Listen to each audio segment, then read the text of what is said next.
Civilians के फौजी अदालतों में ट्रायल से मुतालिक अपील जल्द समाअत के लिए मुकर्रर करने की दरख्वास्त सुप्रीम कोर्ट में दायर कर दी गई।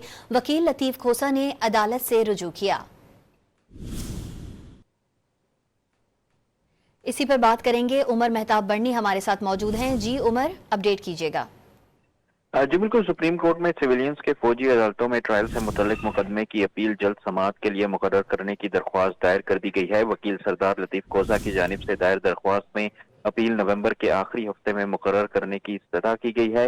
दरख्वास्त में मौक़िफ़ अपनाया गया है कि सुप्रीम कोर्ट ने 23 अक्टूबर 2023 को सिविलियंस का फौजी अदालतों में ट्रायल गैर आईनी करार दिया था और 103 मुल्ज़िमान के मुकदमात दूसरी अदालतों में भेजने का हुक्म दिया था। इंट्रा कोर्ट अपील में सुप्रीम कोर्ट ने हतमी फैसले से रोक रखा है। सुप्रीम कोर्ट ने मुकदमा जनवरी 2024 के तीसरे हफ्ते में मुकर्रर करने का हुक्म दिया था। तहम अदालती हुक्म के बावजूद मुकदमा आज तक समाअत के लिए मुकर्रर नहीं किया गया।